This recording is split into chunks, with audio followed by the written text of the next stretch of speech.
Hi, so today I'm going to make a presentation of more or less 15 minutes, I hope, about the free services offered on the internet. So this presentation will first argue that indeed scanning our social networks as well as our web emails is an invasion of our privacy. And the second part of this presentation will counterbalance the arguments of this first part by explaining why this invasion of our privacy does not affect us as directly as it does, and that it can be a price to pay to have access to free services. As Chris Anderson explained in Free, The Future of a Radical Price, a product or service is never completely free. Having goods and services for free allows people to get to know the product and or the service. It started with samples handed out in stores to make people want to buy the product. Indeed, this technique of letting people know about the product for free and then getting them to pay for it has developed over the time on the internet. We then have access to services that are free but not so free. For example, sometimes some of our free applications that we can download on our phones offer paid versions that will then offer something better.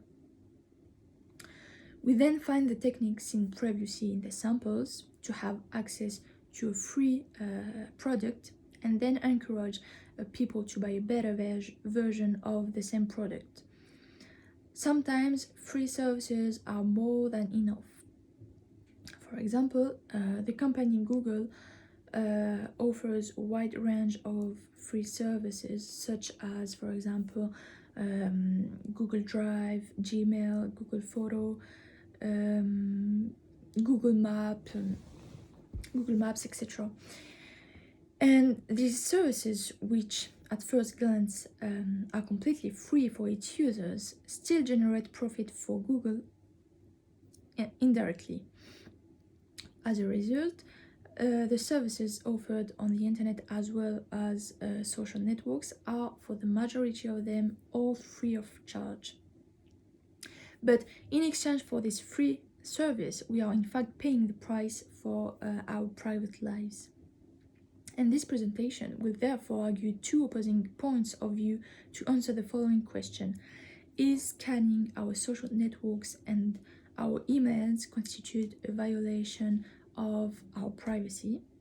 And is it a price to pay for free services? So, first, an internet revolution has been observed over the years. This new generation, which has been bathed in new technologies, as well as the previous generations, the so-called digital immigrants, are all concerned by this new technology, which is revolutionary. More and more of the websites we use require access to some of our personal and therefore private information. A lot of our personal information is asked for on the internet, and we provide a lot of it when we register on social networks, as for example our phone number, our age, our name, etc. In a way, we make the decision to let strangers have access to our personal information. We actually entrust our information to the social networks on which we are registered without knowing what they can do with our information. And the controversy that took place in 2018 around the social network Facebook illustrates it. The scandal around which Facebook allegedly disseminated the personal data of about 87 million Facebook users had taken on great proportions, and it had led users to doubt the reliability of social networks to keep our personal data. But this polemic alone in relation to Facebook shows that this was a violation, of the privacy of Facebook users. Nowadays, when we want to access websites, they ask us all the time, or at least most of the time, to accept cookies. And these cookies make it possible to record information about the way we navigate, etc., on the internet, so that we can then offer personalized advertising tailored to our interests. We are thus traced on our actions through these cookies, which oblige us to be traced in a way, to be able to access the website of our choice. As users, we don't necessarily take the time to find out what's behind these cookies, and even knowing that we are being tracked, we just continue to accept these cookies and thus provide our personal data, because it's just easier and faster for us than to complicate it. About 3 years ago, Google announced that it would stop automatically analyzing the content of our Gmail messages for targeted advertising purposes.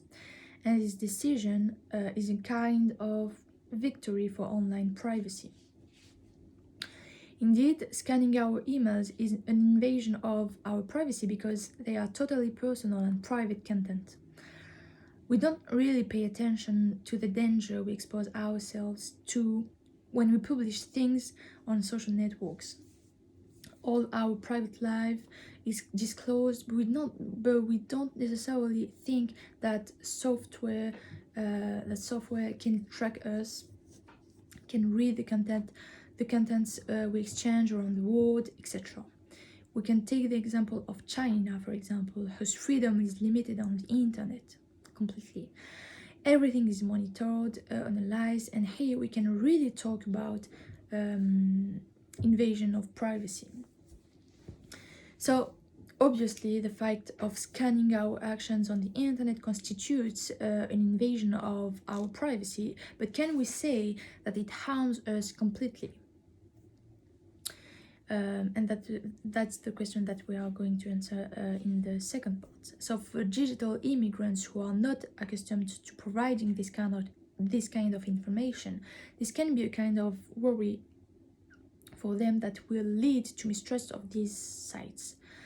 On the other hand, for the digital natives who were born in these new technologies and who have only known this, they will have less trouble and less worries, or not at all, about providing this kind of private information. Digital natives will tend not to be too suspicious and not so much interested in what is behind all these services that are freely available on the internet. The notion of invasion of privacy is then taken very little seriously by digital natives and sometimes even by digital immigrants, despite the fact that the latter are most suspicious of it. Many users are aware of what can happen to their information that we provide on the internet.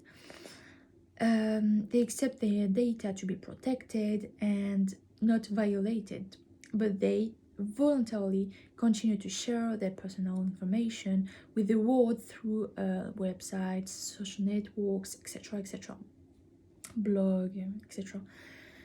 So while scanning our social networks, web emails, etc. may be seen as an invasion of our privacy, no user is forced to use the internet services. It's not compulsory to use them. For us, before registering on a social network or a website, the agreement of the users is requested through the terms and conditions of use. So these ones, so the terms and conditions of use, are kind of price to pay for the use of a service. And most users accept these conditions without paying much attention. And It is under these conditions that the provider of a service asks the permission of its users to be able to access its data, or even worse, we don't know. A study has shown that out of 543 American students, 100% of them accept the terms of use without having read them. This poses a problem because in some of these conditions that you find when you register on a site, you can find all kinds of conditions, and therefore accept anything and everything without even knowing it. Sorry. That's how sites can access our personal data. But in this case, we can't talk about a violation of privacy because nobody is obliged to accept the conditions of use when they register on a site. Sorry. So if users see this as an invasion of privacy, they have the choice to give up their registration. We are free to use the services we want and to browse the sites of our choice, and therefore we are also free to choose to expose and disclose our personal information. So it's up to us. In fact, getting scanned on our social networks as well as our web emails, etc., is a problem for very few people. Every day, hundreds of thousands of users continue to use the internet without affecting their privacy. Of course, scanning our internet usage can be seen as an invasion of privacy, but it doesn't directly harm us at all. So it can be a price to pay for free services if it doesn't affect our lives, maybe. Nowadays, more and more free services ensure that our privacy is respected. So maybe in the end, free internet services will manage to find a way to monetize themselves without the need to offer us targeted advertising. So this presentation balances two different points of view. First, scanning our social networks and emails is an invasion of our private lives, etc., and it is not necessarily a price to pay for free services. And secondly, it does not necessarily constitute an invasion of our private lives. And on the other hand, it can be a price to pay for access to free services on the internet. So being able to access free services is a great opportunity, and it is something revolutionary. Just when you compare the prices of storage from 1981 to today, the evolution is incredible, and that's why we can talk about something that is revolutionary. When we get stalked on the internet with personalized ads, etc., our social networks that are scanned, having access to our personal information, that's actually the price we pay to be able to use the internet features. So yes, we are tracked and even monitored on a daily basis, and it is not really reassuring, and it is even worrying, but in reality it is up to us to control the information we agree to provide on the internet. It's up to us to keep our privacy and to preserve it, because nowadays access to free internet services leads us to let ourselves be invaded, even if it means putting a price on our privacy. So our social networks and our scanned mailbox are certainly an intrusion on privacy, but access to these services is free. The question that arises is whether the free access to these services allows us to balance the balance and justify this invasion of our private lives. And the most reasonable answer will be no. Our private lives cannot be bought by free services, because they are much more important than that. And another question that might arise is, will people be willing to pay to use the same services if they do not enter our private lives? in my opinion, the majority of people would prefer to use these services for free rather than paying to use them, even if it means putting a price on their private lives. And in a way, it is as if we are selling our private lives, since we use the free services in exchange for that, so in exchange for our private information. So to conclude, in this presentation, we saw in the first part that scanning our content on our social networks and in our web emails was an invasion of our private lives. And this presentation also argued that this invasion of privacy was not a price worth paying for access to free services. The second part aimed to counterbalance the arguments seen in the first part by demonstrating that scanning user information does not necessarily constitute an invasion of privacy, and that it could be a price to pay for free services. In the last part, the two previous arguments were confronted, but the argument that seemed most likely was the one that claimed that scanning our social networks and our emails, etc., was an invasion of our privacy and not a price to pay for free services. So that's it. Thank you for watching my presentation, and I hope you liked it, and I hope that for the first time I managed to more or less cover the subject. I hope I did good. So thank you for watching, and I hope I will see you next time on the seminar, and have a nice holidays and Merry Christmas.